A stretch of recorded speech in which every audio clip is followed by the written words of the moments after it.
धर्म को लेकर भगत सिंह ने अपनी जेल डायरी में फेमस फिलोसोफर बर्ट्रैंड रसल की कुछ लाइंस लिखी थी, जिनके जरिए वो धर्म को लेकर अपना नजरिया भी सामने रखने की कोशिश कर रहे थे।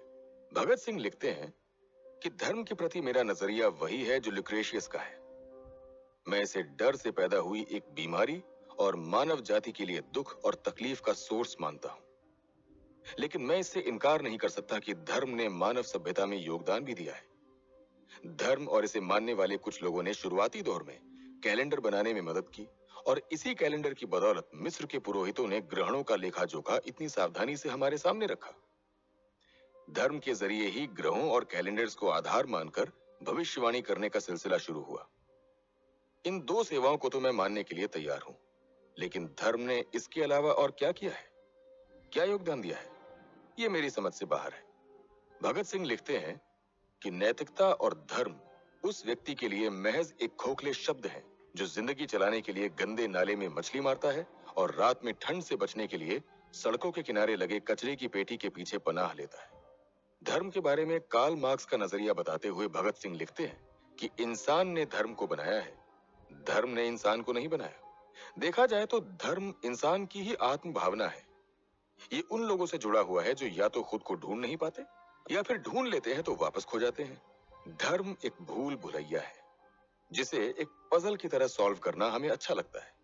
इंसान की दुनिया जिंदा और चलते फिरते लोगों की दुनिया है, जहां परिवार है, समाज है, राज्य है, देश है और ये पूरी दुनिया है।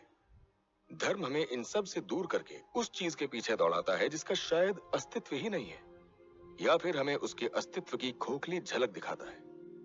धर्म सीधे रास्ते पर नहीं चलता और ना ही चलने देता है।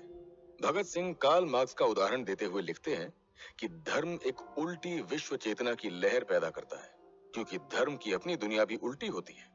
धर्म इसी दुनिया का एक सिद्धांत है। सभी जानते हैं कि धर्म के नाम पर बनाए गए नियम तोड़े नहीं जाते, इसलिए धर्म दबाने वालों को जचता है। धर्म उन लोगों को जचता है जो धर्म के नाम पर दूसरों को अपने सामने झुकाना चाहते हैं। यहीं से प्रीस्ट, मुल्ला और धर्म गुरुओं की शुरुआत होती है। धर्म एक दुखी प्राणी की आह है, एक करुणा रहित दुनिया का एहसास है। धर्म जनता के लिए अफीम है।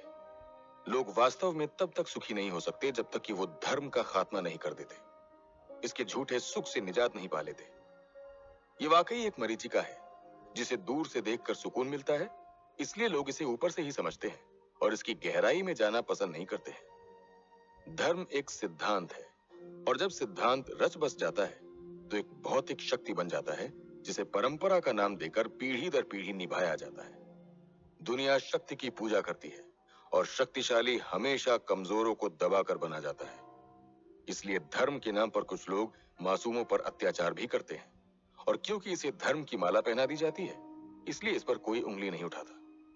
बिल्कुल ऐसे ही 1835 में प्रेस्बिटेरियन चर्च की जनरल असेंबली ने एक प्रस्ताव पारित किया कि दास्ता यानी गुलामी पुराने और नए दोनों ही टेस्टामेंट में एक्सेप्टेबल है और इसकी मान्यता खुद ईश्वर ने दी है। दी चार्ल्सन बैप्टिस्ट एसोसिएशन ने 1835 में एक फरमान जारी किया जिसमें साफ साफ शब्दों में लिखा गया था कि एक मालिक अपने गुलाम को खरीद सकता है, बेच सकता है और उसके समय का इस्तेमाल भी कर सकता है। ये अधिकार उसे खुद ईश्वर देते हैं। गुलामी में बंधा शख्स अपने मालिक की हर बात मानता है और धर्म भी यही कहता है। वर्जीनिया के मेथोडिस्ट कॉलेज के एक professor reverend ED Simon doctor of divinity के लेख को अपनी डायरी में जगह देते हुए सरदार भगत सिंह धर्म को परिभाषित करते हैं। ईसाई धर्मशास्त्र में साफ तौर पर गुलामों पर मालिकों का अधिकार बताया गया है और इस अधिकार से जुड़ी रोजमर्रा की बातों का उल्लेख किया गया है। कुल मिलाकर बात सिर्फ इतनी सी है कि चाहे हम यहूदी नीति को देखें या क्रिश्चियन धर्म को, गुलामी अनैतिक नहीं है। गुलाम पर अधिकार जताने का हक खुद ईश्वर ने दिया है। इसी पर अमेरिका का दास कानून भी आधारित है, जो बंधुआ मजदूरों को खरीदने और बेचने का अधिकार देता है। और जब बंधुआ मजदूर किसी के गुलाम हैं, तो उनके बच्चे भी अपने आप ही गुलाम बन जाते हैं। उनकी जिंदगी पर भी मालिक का ही अधिकार होता है। शहीद भगत सिंह धर्म कार्ल मार्क्स के जरिए समझाते हुए लिखते हैं कि एक मजदूर के लिए कानून, नैतिकता, धर्म किसी कल्पना की तरह है, जिस कल्पना को संजोकर वो भविष्य की उज्जवल कामना करता है। पर कल्पना हमेशा सच नहीं होती और ये बात वो मजदूर भूल जाता है। कुल मिलाकर देखा जाए तो धर्म सिर्फ एक अंधविश्वास और झूठी कल्पना है जो समाज को ख्वाब तो दिखा सकता है, पर उनके ख्वाब पूरे नहीं कर सकता।